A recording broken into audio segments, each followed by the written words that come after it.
Welcome to New Realities. My name is Alan Steinfeld, and today I have a very special guest, someone I've known for quite a long time and have been watching her spiritual evolution and her unfoldment as a communicator on the planet.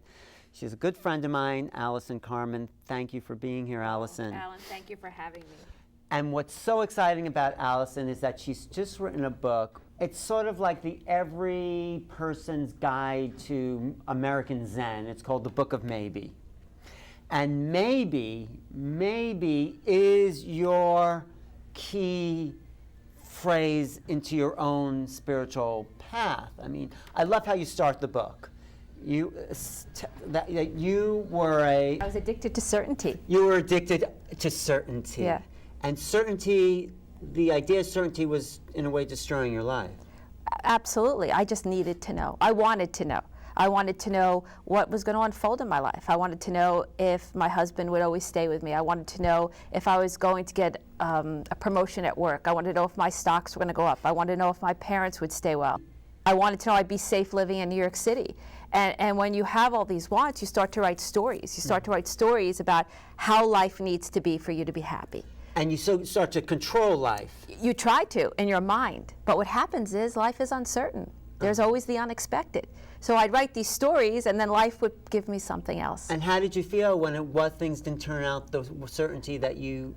I thought that was it. I thought it was game over. How could things change? How could things get better? What am I going to do with my life? It's not going the way that I'd hoped. And this was constant. It was almost as if both my feet were on the gas constantly, and my mind was going, rattling all the time. And it was just becoming more and more painful every day. You were in pain and in misery, and you were suffering. I mean, you're doing pretty good. You were a lawyer. So I was working for a large firm, and then I branched out into my own firm. I had a lot of outside success, but inside I was in a lot of pain. And I always had this anxiety as to what was going to happen next. And if I didn't know, I projected that it would be negative. So it wasn't like I didn't know and I was saying, wow, this is great. I didn't know, and therefore, because I didn't know, it could be bad. Or maybe it won't work out. And that's where the anxiety and a lot of the frustration and the unhappiness came from. So, I mean, you know, you're typical of so many people in our culture that, I mean, my mother, for instance, she's a little better, but she needs to know. I mean, she says, "I want every day to be the same." That's her. Well, a lot of us do. A lot of us do. And for me, I didn't know what was really ailing me. Now that it's over, I do know. But for me, I needed it to be different because I felt that pain. And one day, I went to my Qigong teacher, and another unexpected thing happened in my life, and I'm like, you don't understand, this just happened, what am I going to do? And he slowed me down. He said, Allison, I'm going to tell you a story. And he told me the story about the farmer. And a lot of people have heard that story before. Yeah. It's a Taoist story. And the farmer has a horse, and the horse runs away. And the neighbor comes by and says, you have the worst luck. And the farmer's like, maybe. And the next day, the horse comes back with 5 mares, and the neighbor comes by and says to the farmer, you have the best luck. And the farmer's like, maybe. And the next day, the farmer's son is on the horse, and he falls off and he breaks his leg. And the neighbor comes by and says, you have the worst luck. Get rid of that neighbor. And the farmer says, maybe. And the next day, the army comes to take the son to war. But because he's broke his leg, he can't go. And the neighbor comes by and says, oh, you have the best luck. And the farmer's like, maybe. And in that moment, I felt breath. I felt space, because I was so busy worrying that the horse was going to run away that it never occurred to me that he could come back. Was that really the story that shifted you? It shifted everything for me. And what's interesting, in the Taoist, if you speak to a Taoist, the story's supposed to mean that life keeps changing, that there's no attachment, it keeps changing. But for me, it brought hope. It made me realize that maybe it could be bad, but maybe it could be good. And all of a sudden, I went home and I just started to play with that idea. And every time a negative thought would come up, what's going to happen? I was like, well, maybe it'll be okay. Maybe something else will happen. And all of a sudden, for the first time in my life, not only was I not having negative thoughts, I wasn't having any thoughts. It's almost if my whole entire mind just fell into this neutral silence. And then, as I was silent, all of a sudden I was open. And all of a sudden, when your mind clears, everything starts happening. Things start coming to you. You start to be more creative. And it was the beginning of a new life for me. And then I started to share it with all my clients, and it's become the philosophy of maybe. That really does touch me. I really feel how you've shifted. And I've known you a long time. Right. I didn't know you were such a certainty. You didn't know I was an addict.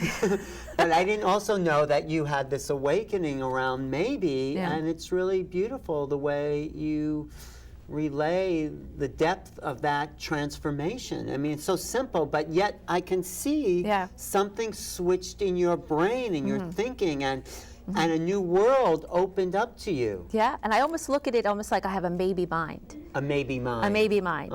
And what's so interesting is when you meet people, they often will tell you, oh, I'm so open-minded, I'm progressive, but how often do we do the same things every day? How often do we walk the same way to take our kids to school? We eat the same things, we're with the same people. Right. So really on a daily basis, we fall out of this mindset, this opening. So it's not just for these big events in your life that you're worried, it's actually a philosophy for a way of living. Because when you really start to open up into everything, you get out of that yes and no paradigm, which is so painful.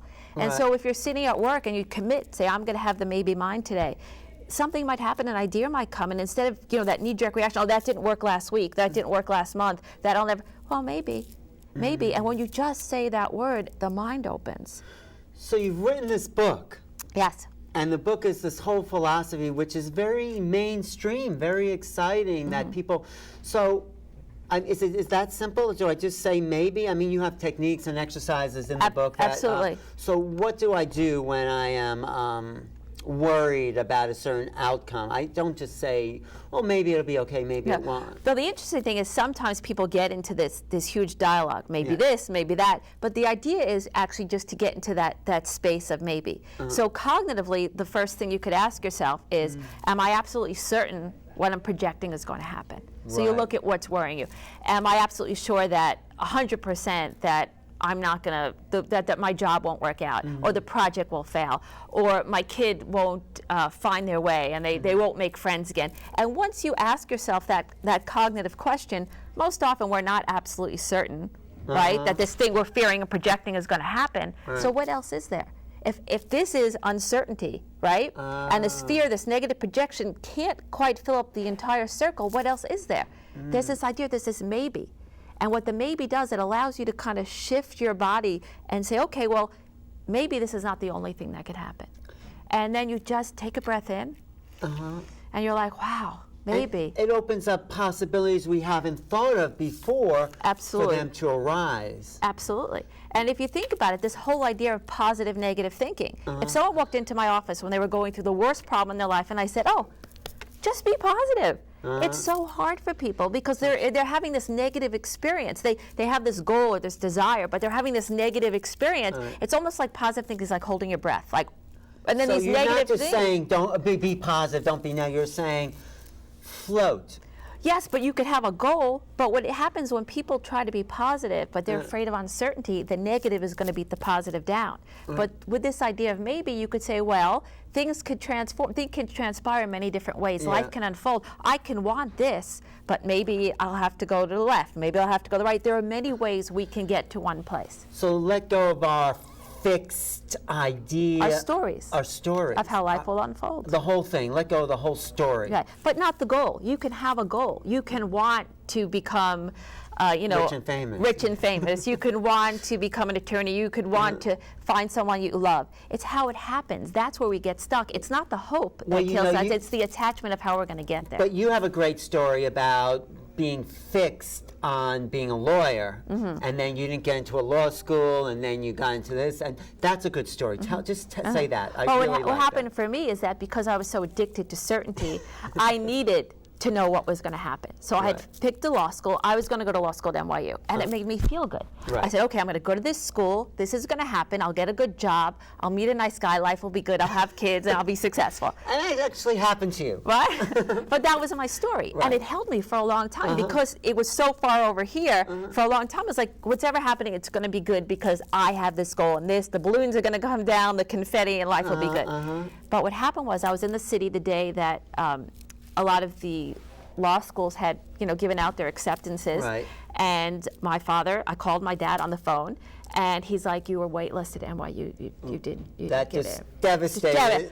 Yelling and screaming through the streets of New York City. Really? Oh, like, yeah, and the funny thing is I had never been at NYU before. So I'm crying and I'm screaming, and I find NYU, and I sit down on the curb, and I just start to weep, as if You find like life was over. You There go was- to NYU and you Cry on the curb. steps of the. And there's nowhere to go because that was the story. I wrote that story. Right. That's how life was supposed to go. The next day, I was breathing. I was alive. So Even though you didn't get even into though my NYU. story was gone, but I could not. I didn't even know what to do, and Right. literally I fell into this space where I didn't really finish up. I finished up school, but I stopped College. going to some of my Right, right, classes. right. I didn't answer any of the law schools that had accepted me, and then Right. all of a sudden one day, 3.5 weeks into it, someone comes up to me and says, "What are you doing when we graduate?" And all of a sudden, I'm alive, I'm breathing, Right. my story's gone. So maybe there's something else out there. Maybe there's life after that story. Right. And I all of a sudden, I just kind of hit myself in the head, and I ran into the city, and I got lucky that all the deadlines had passed, but I begged this admissions woman at this law school Which at law Fordham. school? At And I Fordham. said, please let me in. I lost my scholarship, the whole thing. So you- and they let me in. They let me in. So that was a moment of release and letting go and transformation, because you still could be a lawyer, just the way. It happened, and because I went to law school at Fordham, I met my husband. I met people who helped me open up my law practice, some of my best friends. So And it really you was could- an opening in my life. So it's like we can hold on to the goal, but the way we get there, we can let go of the details, the attachment to how we think it's supposed to happen. I Absolutely. think Well, that's where we fall Yeah. apart, because we need to know how it's going to happen. And if we could just say maybe in those moments when things are tough or when things are hard, we will open up. We will open up to life. It's almost like we don't realize it, but in a way we turn our back on a large part of what can happen in our lives because So- we want it to happen one way. But I think it's so you never let go of the goal of wanting to be a lawyer. That was Right. even though you didn't get into.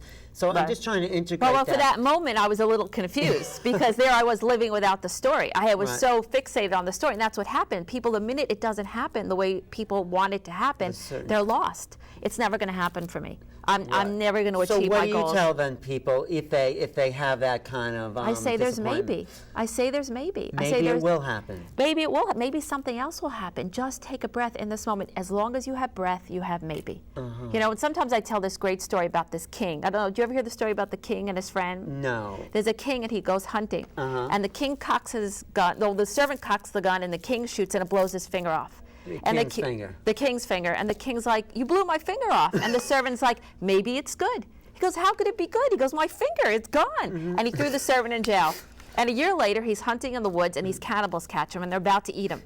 And right before they eat him, they realize he's missing his finger, and they don't eat anything that's not whole, so they let him go. So the king was like, "Oh my God," he goes, I lost my finger, but it was good." He runs to the servant. He's like, "I'm the worst person. I threw you in jail." And the servant's like, "Maybe it's good." It's the same story with the horse. And the king's like, "How could this be good?" He's like, "You sat in jail for an entire year." And the servant says, "Well, if I was hunting with you today, maybe they would have eaten me."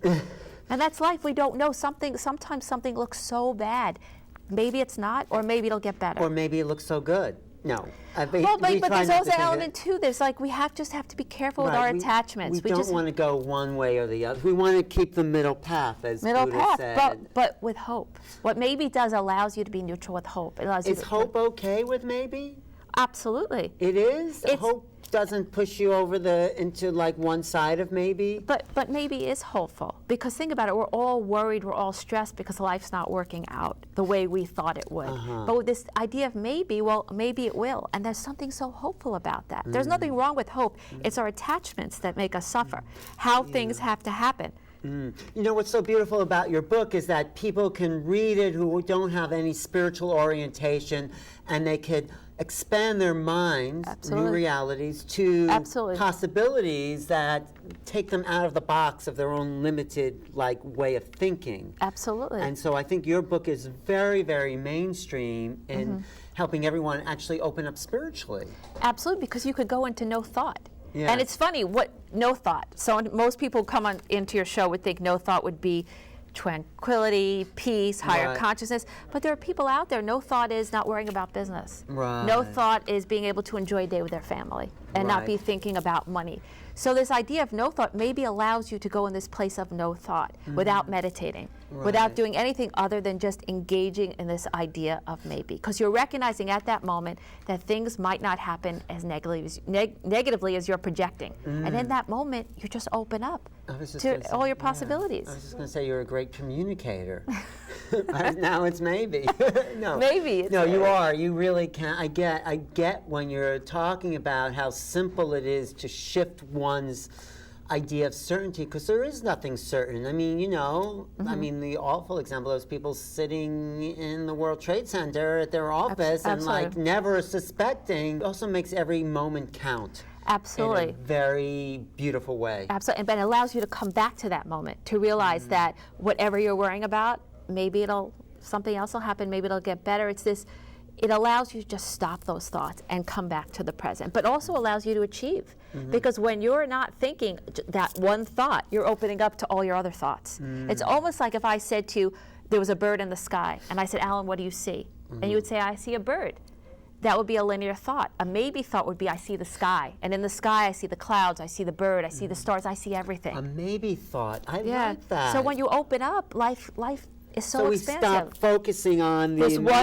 immediate, and then we see a bigger picture. A bigger picture of everything. That's great. No, I Yeah. didn't realize that Yeah. part of the book actually expands the mind. Absolutely. There's this, you know, it's funny. I remember one day I was watching, my children and I were watching this movie called Madagascar. And there's this lion, he gets thrown out of the forest and through a door. And he keeps banging on the door to get in. And after a while, you start to laugh because you realize there's nothing around the door. He could have gotten back into the forest through the left, through the right, but all he knew was that he got thrown out of this door. And that's what we do.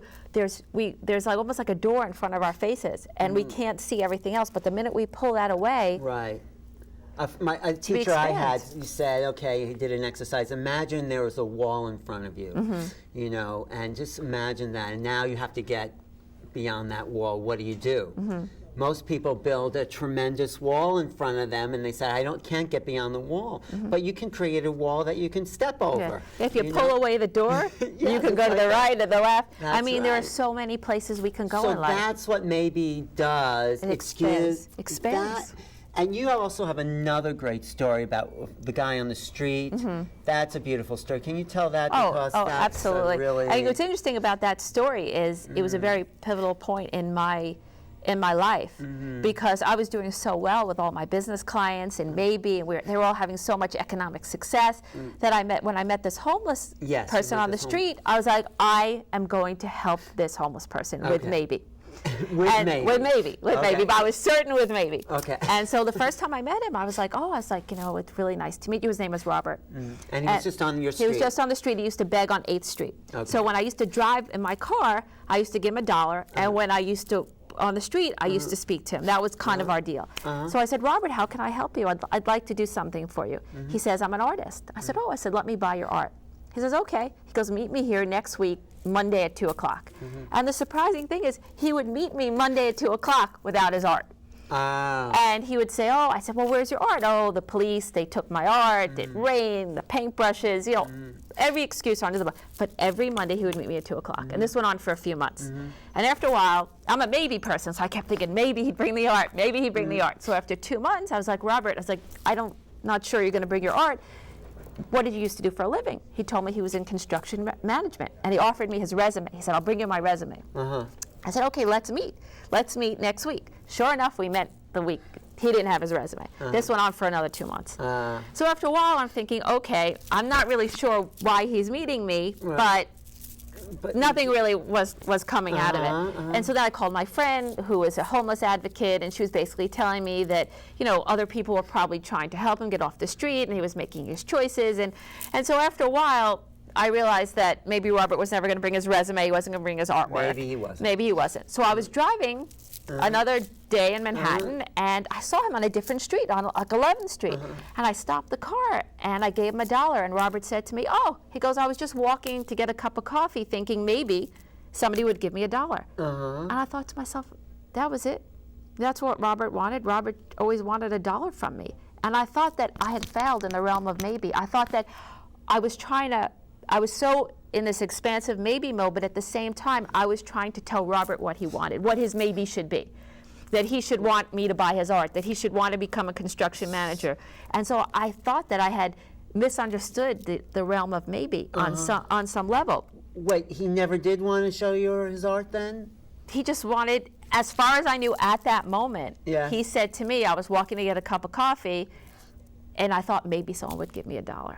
So for me, I just stopped, and I was like, wow, that was maybe, that was it? And a few months later, I ran into him on the street, and he had pneumonia. And he just got out of the hospital.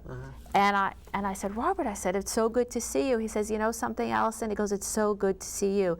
He says, people spit on me all day. He goes, it's people like you and the doctors that make me feel like maybe my life could be different. And I looked at him, and I was like, you know, Robert, it's people like you that make me think maybe my life could be different too. So what was really happening between us is we were always in maybe.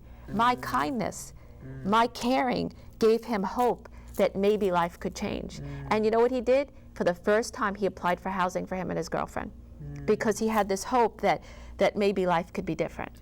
And the sad thing is, and you know, and then maybe I guess there are no endings, is that he ended up passing away 2 weeks before he got housing. But he did create a maybe because his girlfriend now is not on the street. She doesn't sleep on the street anymore. So it's interesting how there was always this opening going on, but because it was funny, I was trying to... You were fixed on how you wanted to help him. Right. And he wasn't as fixed. He said, oh, I get it. So I was trying to create maybe in a really fixed way, and I had no idea all along we were expanding together. We were in this open place, and it wasn't until he said to me, you give me hope that maybe my life could be different, only because I used to stop and talk to him. I used to stop and only because I wanted his artwork. He didn't need me to buy his artwork, but he needed somebody to care about him, to make him believe that life could be different. So it was really just an act of love, an act of kindness that created maybe. So maybe it's very expansive. And every time I see his girlfriend, you know, I check in, and you know, she has nice housing now. So maybe it does take us to a place of love in a way, because when we are fixed on how someone should be and what they should be doing, there's no place for loving them just as they are. Absolutely, absolutely, and it helps the relationships, because the minute you're in that maybe place, I'm open, and I'm going to allow you. I'm going to allow you to be you, and I'm not even going to even if we were just deciding where we were going to go for dinner.